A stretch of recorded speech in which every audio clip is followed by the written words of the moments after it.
आप देख रहे हैं आवाज़ द वॉइस और मैं हूं आपके साथ अमीना माजिद। ज़िंदगी में कुछ भी हासिल करने के लिए कड़ी मेहनत और हिम्मत की ज़रूरत होती है और इसकी एक बेहतरीन मिसाल है अदीबा अली, जिन्होंने कठिनाइयों के बावजूद नेशनल शूटिंग चैम्पियनशिप में गोल्ड मेडल हासिल किया। आइए करते हैं उनसे बात। बहुत बहुत मुबारक हो आपको। शुक्रिया। नेशनल शूटिंग चैम्पियनशिप में जाने के लिए आपने कैसे सोचा और कितने दिन आपने इसके लिए प्रैक्टिस करी? मुझे हमेशा से स्पोर्ट्स पसंद था एंड एक्सीडेंट के बाद आई started searching that which sport is best suitable for me and कैसे मुझे शूटिंग के बारे में पता चला एंड फिर मैं अपने कोच से मिली, Subhash Rana sir and Rohit sir से, एंड उन्होंने मुझे फिर गाइड किया वहाँ से कि you have to first play district, then zonals, then state and then nationals. तो वो धीरे धीरे करके गॉट टू नेशनल्स एंड दिन नहीं महीने हो गए ट्रेनिंग करते हुए, like it's been 10 months now. जैसे आपने अभी एक्सीडेंट का जिक्र किया, तो ये हादसा कैसे हुआ था? ये 5 साल पहले मैं बालकनी से स्लिप हो गया था मेरा पैर एंड मुझे चक्कर आ गए थे। आई थॉट कि मैं पीछे गिर रही हूँ बट आगे गिर गई, तो उसकी वजह से मेरी स्पाइन फ्रैक्चर हो गई थी and there is a fixation in my back and उस वजह से अब मेरे पैर काम नहीं करते हैं। बहुत हिम्मत की बात है कि आपने कभी हार नहीं मानी। आपने इससे पहले और भी कॉम्पिटिशन्स में पार्टिसिपेट करा है? जी। कौन कौन से कॉम्पिटिशन्स में आपने पार्टिसिपेट? मैं डिस्ट्रिक्ट लेवल पे पार्टिसिपेट कर चुकी हूँ, जोनल पार्टिसिपेट किया है मैंने, para zonal and north zone में पार्टिसिपेट किया है, पैरा नेशनल्स में पार्टिसिपेट किया है and this being my 5th match nationals Bhopal वाला। आपको स्पोर्ट्स में जाने की इंस्पिरेशन किससे मिली, या कह सकते हैं आपके आइडियल कौन है? मेरे फर्स्ट आइडल तो मेरे पापा हैं। पापा हमेशा से काफ़ी बढ़ावा देते रहे स्पोर्ट्स को एंड पापा भी काफ़ी इंटरेस्टेड हैं क्रिकेट में, तो पापा को पता है अहमियत के how important it is to play a sport and academics जैसे इम्पोर्टेंट है वैसे ही ये चीज़ भी इम्पोर्टेंट है। तो एक बढ़ावा पापा से मिला। दूसरी मेरी आइडल है Avani Lekhara and she is the first women to win a gold medal in shooting and Paralympics, तो वो मेरी काफ़ी बड़ी इंस्पिरेशन है। She is a rifle shooter, तो वहाँ से मुझे थोड़ा, मतलब आपकी फैमिली में ही स्पोर्ट्स है पहले से? यस। मतलब जो स्पोर्ट्स में आपकी जर्नी है वो स्टार्ट कैसे हुई? मतलब आपने कब सोचा कि मुझे शूटिंग चैम्पियनशिप में जाना चाहिए, मुझे इस फील्ड को चूज़ करना चाहिए? मैंने पहले ढूंढना स्टार्ट किया कि कुछ स्पोर्ट, मैं वापस स्पोर्ट्स के साथ कनेक्ट होना चाहती थी क्योंकि एक्सीडेंट के बाद काफ़ी सारे स्पोर्ट्स हैं जो मेरे छूट गए थे। I used to play basketball, I used to play shot put, discus throw and football and वो सब छूट गए थे एक तरीके से। And so I started searching कि कौन सा स्पोर्ट अब मैं खेल सकती हूँ। जो नहीं कर सकती वो अलग स्टोरी है।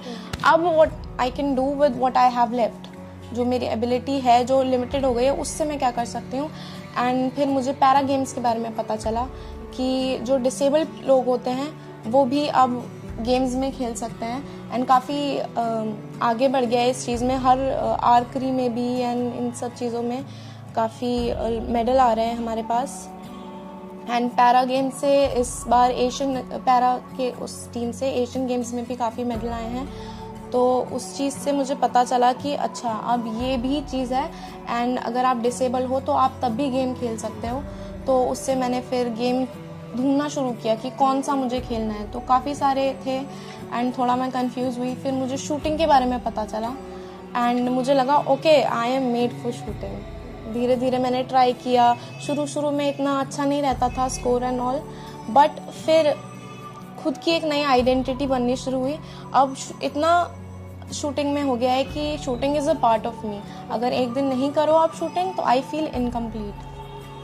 जैसे आपने अपने घर वालों का नाम रोशन किया, सबका नाम रोशन किया, तो आपके आगे की प्लान्स क्या हैं? मेरे आगे का प्लान्स यही है कि I just want to do better than I was doing yesterday, that's it. I want to work harder and harder. आप हमारे चैनल के ज़रिए लोगों को क्या संदेश देना चाहेंगे जो छोटी छोटी चीज़ों पे हार मान जाते हैं कि नहीं, एक दिन काम नहीं हुआ तो अगले दिन सोचते नहीं हमें करना ही नहीं है, तो आप उन्हें क्या संदेश देना चाहेंगे? आई थिंक सबसे बड़ी चीज़ ये है कि you have to believe in yourself, क्योंकि अगर आप ही अपने आप में हार मान के बैठ जाएंगे कि हमें नहीं हो रहा है कोई चीज़, तो बाकी लोग तो बाद में वो करेंगे। अगर आपके अंदर ये चीज़ है कि okay no matter what happen with me I can still do everything, and अगर मेरी वो लिमिट में हो गई है एक्टिविटीज़, तो जो बचा है उससे मैं क्या कर सकती हूँ, तो यही चीज़। तो what can I do to make up for it, जो चीज़ कुछ हुई है वो चीज़ कि ठीक है अब जो नहीं हुआ नहीं हो रहा है, बट जो हो सकता है उससे कैसे हम और आगे बढ़ें, उससे कैसे हम और अच्छा अपने आप को बनाएं। तो I think this is the most important thing कि you have to believe in yourself कि आप कर सकते हो, ये फर्स्ट स्टेप होता है, and then only you can achieve something.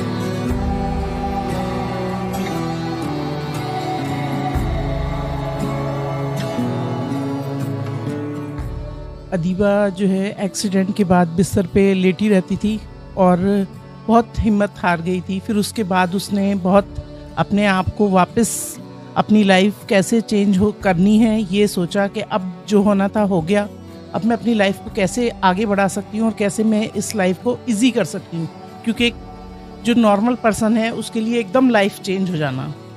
उसके बाद इसने धीरे धीरे 1-1.5 साल तक बिस्तर पे ही लेटे रहना, खाना पानी हर चीज़ की प्रॉब्लम होती थी इसे, और इसने धीरे धीरे अपने आप को चेंज करना शुरू किया। नॉवेल्स पढ़ती थी, फिर ड्राइंग करनी शुरू की। इसने अपनी पढ़ाई नहीं छोड़ी, सबने बोला, लेकिन इसने 10th व्हील चेयर पे दी, 12th व्हील चेयर पे दी।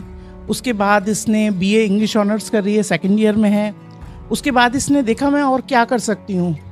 ये गेम्स में बहुत सर्टिफिकेट लाई है, स्कूल में हर गेम में पार्टिसिपेट कर लेती थी। इसको ये नहीं था किसी एक गेम की तरफ जाना है, और उसमें जीत के भी आती थी हमेशा। इसकी एक टी-शर्ट है जिसपे इसका नाम लिखा हुआ था, अदीबा स्कूल की। उसको देख के बड़ा अपसेट होती थी कि अब मैं गेम्स नहीं कर पाऊंगी। फिर इसने अवनी लखेरा की वीडियो देखी और इसने सोचा कि ये डिसेबल हैं, बाद में डिसेबल हुई हैं और ये कर रही हैं, तो मैं भी कुछ कर सकती हूँ। वो राइफल करती थी, इसने पिस्टल चूज़ किया। फिर इसने इंस्टाग्राम पे और फेसबुक पे इधर उधर सर्च करना शुरू किया उनकी लाइफ के बारे में। फिर इसने जो है मुझे बताया। फिर हमने इंस्टाग्राम पे बहुत सारी जितने भी कोच थे सबको हमने मैसेज डाले, वहाँ से हमारे पास आंसर आया। एक जगह नंबर लिखा हुआ आया कि भाई ये नंबर है, इस पे कोच से कांटेक्ट करें। हमने कांटेक्ट किया, हम गए इसे लेके वहाँ। इसने कभी पिस्टल हाथ में भी नहीं पकड़ के देखी थी, और इसके सर ने इसके साथ इतनी मेहनत की है। इसकी खुद की मेहनत, इसके कोच जो है सुभाष राणा जी, उनकी भी मेहनत है, जिन्होंने एक बच्ची को नई दिशा दिखाई है कि ये आगे बढ़ सके। उनकी मेहनत का नतीजा है जो ये बहुत कम पीरियड में गोल्ड जीती है। और उसके बाद इसने वहाँ 8 घंटे की तकरीबन ये प्रैक्टिस करती है। सुबह जाती है, रात को 8 बजे आती है। डाइट शेड्यूल चेंज हो गया, जो जो चीज़ें पसंद थी वो सब इसे बंद करनी पड़ी। अगर लाइफ में कुछ करना है इंसान को तो अपनी हर चीज़ को फिर छोड़ना पड़ता है। डाइट है, चाहे वो कोई भी आपको कुछ भी चीज़ बच्चों को पसंद होती है आजकल, पिज़्ज़ा बर्गर ये वो सब इसने चेंज किया है और बहुत मेहनत की है। और इंशाल्लाह ये आगे जाएगी, जितनी मेहनत ये करती है। और सबकी दुआएं हैं जो सब लोगों का नाम रोशन करा, हमारा नाम रोशन करा। बहुत मैं इस पर बहुत गर्व करती हूँ कि इसने इतनी मेहनत की। और इसने ये नहीं सोचा कि डिसेबिलिटी का मतलब है कि लाइफ ख़त्म हो जाना।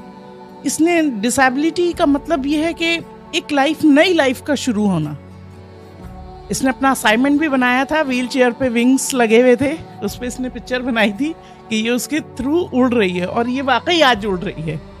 सब लोग इतने खुश हो रहे हैं इससे, चारों तरफ इसका नाम हो रहा है। हमें भी बहुत खुशी होती है कि हमारे बच्चे ने एक नई लाइफ शुरू की है।